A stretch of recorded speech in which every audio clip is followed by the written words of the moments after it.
Testing. Don Most interview by Bloody Mess. Don Most interview by Bloody Mess. Yeah.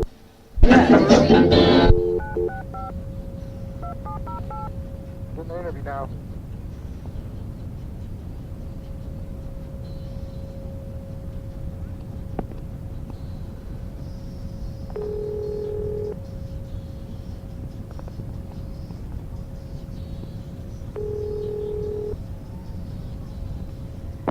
Hello? Hi, may I speak to Don? This is me. Hi, my name's Don as well. Oh, hi, Don. How are you doing? Good, how are you? Great. Just calling up to get the interview with you today. Sure. How you doing today? Pretty good? Yeah, not bad. Hanging in, a little tired, but I'm okay. Pretty cool weather today. Yeah, it looks great out. To start out, I'd like to have you tell me a little about the play that you're currently starring in at the Conklin Players Dinner Theater. Okay, title of the play is Six Rooms Riverview. Takes place in New York City. I'm a guy in his late 30s, married, and he's looking at an apartment. He'd like to check out the rent-controlled apartment, which supposedly had a riverview. Okay. Wearing live with his phone. And while he's out checking the apartment, he meets a woman there about similar age, married as well, and she's looking at kind of a parallel situation. Right. And then they accidentally get locked in the apartment together. And I don't want to give away too much of what ensues after that. But Nice little tease, anyway. yeah, it's a comedy, kind of a romantic comedy, and it has a lot of, it's very funny, but it also, what I like about it, it also has some different levels, and it has a little depth to it as well. Okay, great. What projects will you be working on once the play's over with? That's a good question. There's a couple of things that I'm hoping are going to get launched. There's one that I'm working on, a film project I'm working on, partners with a film producer named Michael Murphy, and we have a project that we're trying to get going. I would be, my role would be a producer on that, I suppose. So you'd be the producer of the film? Yeah, I'd be one of them. And my partner and I, basically. But we've made some headway, but we still have, it's not like a go project by any means yet. So I'm hoping that maybe by the time I leave here, it will be. Okay. I'm also trying to, I started the last couple of years directing a little theater, is what I've done so far. And I'm trying to I have two specific projects, scripts that I'm trying to get launched for myself to direct. I see. So I'm working on those as well, So that's what the future brings, the immediate future anyway. Yeah, I did a film that I acted in that's going to be on Showtime probably in the summer. Really? What's that called?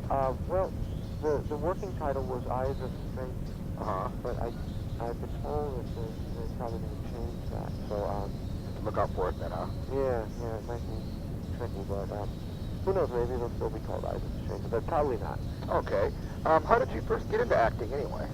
Well, I grew up in New York, in Brooklyn, to be exact, and I started wanting to go after it from a fairly young age. When I was about 14, I started going to a school in New York City for acting and singing and dancing, and I got involved through that school, kind of a nightclub review that I was in during the summer of my, 15 years old during the summer, the Catskill Mountains. I was selected as nightclub review. Oh, really? And then I switched and I went over to a different, kind of a little more serious acting in dramatic studies workshop program with this woman, Eleanor Rabb, who's a really good teacher, and I was doing that for a couple of years. And one thing led to another. I started going, trying to get an agent, and I met my manager, Selma Rubin, who's from Ashland, from that point on for about 15 years. Really?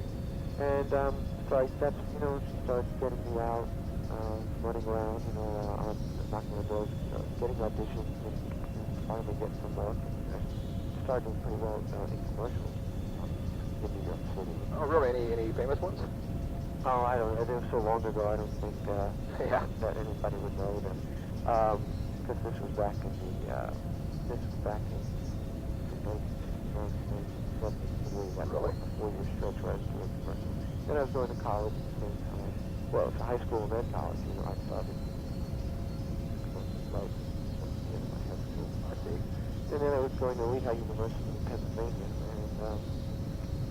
and what happened was after my junior year, I went out to Los Angeles for the summer, because I thought that maybe I'd want to try it out there when I graduated, and I wanted to make some contacts, Right.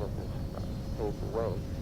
And when I went out there for that summer, things started to go pretty well, and I got a couple of acting jobs fairly quick, pretty quickly, and guest roles on TV. Oh, okay. And so I decided to take 6 months off from college and not go back my senior year at that point.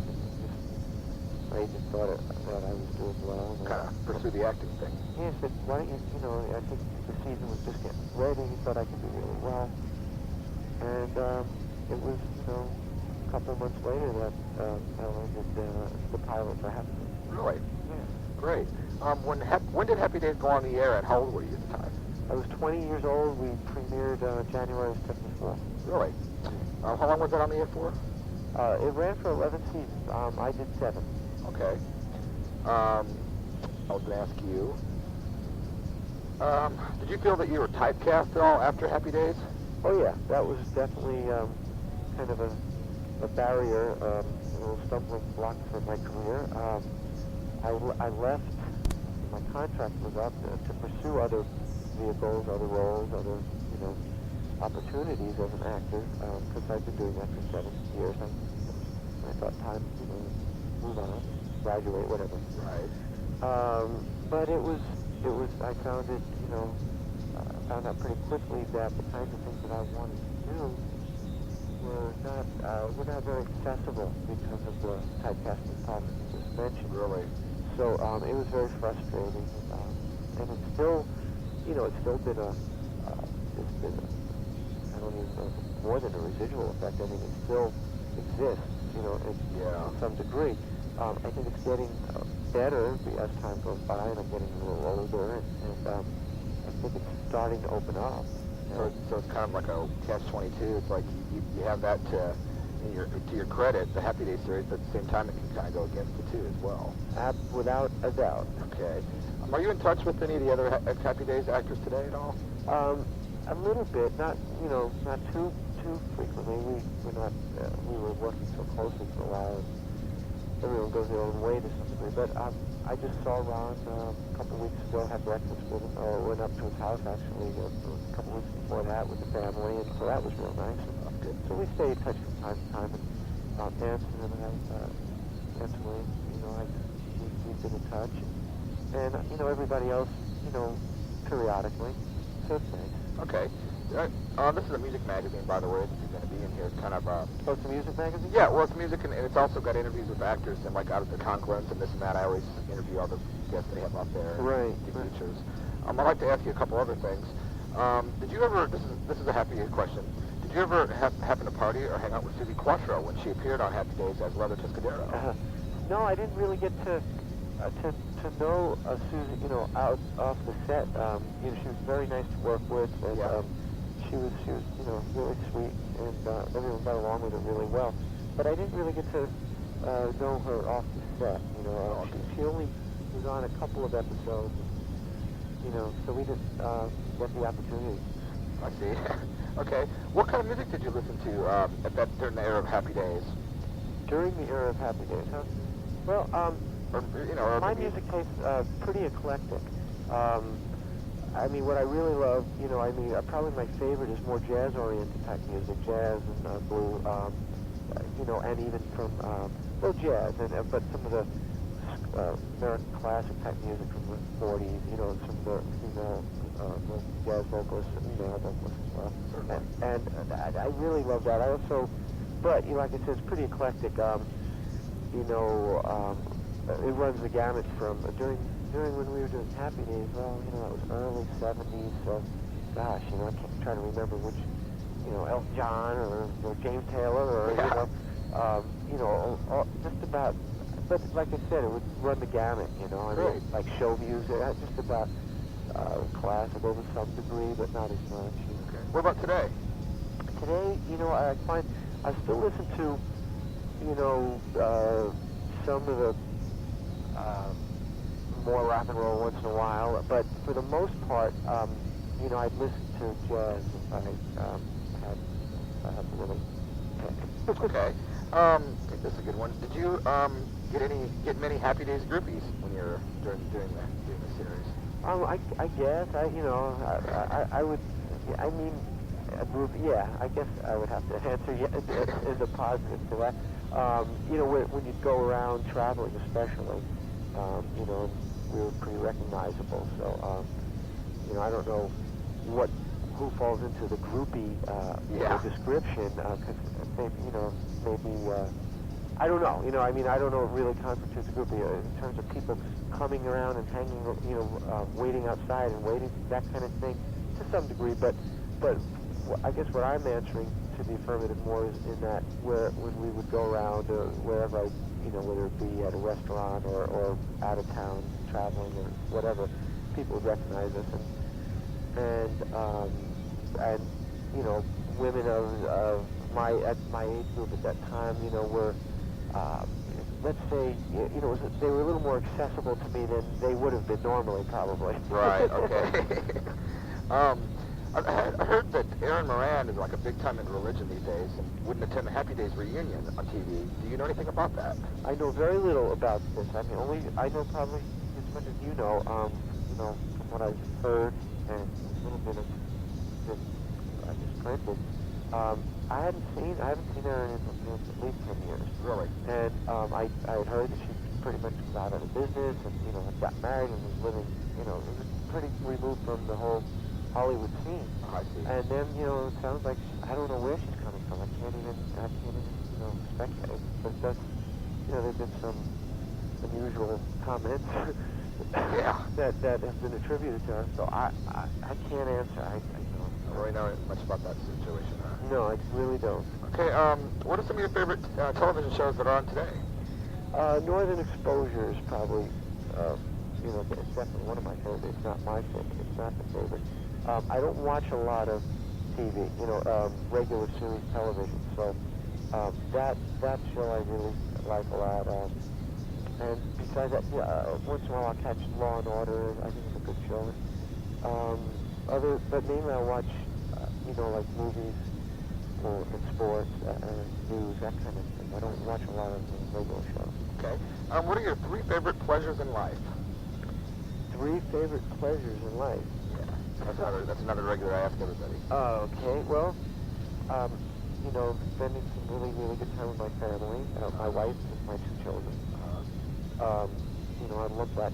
I guess I mean, I could say with my wife is one and with my kids is another, but I guess that's the same, you know. Yeah. Let's see. Golf is definitely up there. Golf? Yeah. Okay. And a third one, boy. That's a tough one to talk about. I don't know. I can't give you a third one right now. Shoot. Well, why don't we break the other ones up to 2? Is the spending quality time with my wife, and then another one would be with my kids, and then golf would be the third. Okay. Sounds good to me. And one other thing I'd like to ask you: have you hit any night spots in Peoria since you've been on the field? Not. Well, actually, last night it was the first time I've been to it, because I don't even know where to go there. But a couple of the guys. Somehow we wound up last night because we finished our first week of the show, and it was, you know, it was late, and I wanted to go somewhere, and there weren't too many places open late here. Right. So we wound up at Gilligan's down there. Oh, okay. And that was kind of fun. Oh, yeah, I haven't been down there yet, but I've seen it a few times. Yeah, so I guess maybe you could recommend some places you could go to. Sure. If you have a pen and paper, I could probably give you a few suggestions. Sure. I got a pen right here. Okay, there's the Main Event. Yeah. What kind of place is that? That's like a 4 o'clock bar. It's like on the same strip as Gilligan's, by the way. Oh, yeah? And they play dance music and a little bit of rock and roll. Right. And then there's a stripper bar, which is real high class, though. It's not like sleazy. It's called Big Al's. Right, it was right next to Gilligan. Yeah, right. They've Yeah. been featured on Donnie Eaton's show a few times and this and that. Uh-huh. Other than that, most of the other good ones are on the strip right there. There's sure are plenty of brand new ones that just opened. Oh, right there? Yeah, and there's also a place called the Madison Theater, too, that used to be an old movie theater, like in the 20s in Peoria. They've converted it to like a concert hall, so they have all kinds of different events going on there. Oh, I see. Too. Yeah, so that's the strip where Big Al and Right. I see. That's like that's Main Street. That's where pretty much everyone goes. Most bars close at 1, but down there a lot of them are up until 4. So that's where. Yeah, we were there pretty late last night. Oh yeah. Did you get recognized at all? Or? Yeah. Great. Yeah. Do you get recognized often in public still today? Yeah, I do. In LA, not as people are more used to it, so it doesn't happen as much at home, which is nice. But when I'm traveling about, it seems to happen much more. Is it fun? Is it a fun thing? Sometimes it is, Depends what the timing is. Huh? Yeah, sometimes it is, sometimes it isn't. Luckily now it's not as bad as when it was when we were on the heyday. It got a little bit out of control there for a while. Really? Yeah. Do you have a mailing address so I can mail a copy of this? The magazine will be out April 25th, and I'm not sure if you'll be in town still then. It'll come out when? April 25th. Oh yeah, I'm at the theater. You can put in the piece. I'm at the Conklin. Well, I'll be there till May 30th. Okay, great. So I'll just mail them to you there then. Yeah, the theater box 301, Goodfield, 61742. 742. Sure, I'll certainly get you a copy of this out when it's out. And Okay. I appreciate your time and everything, and I Sure. wish you luck. Well, thanks so much. Okay, you have a good day. You too. Bye-bye. Bye-bye.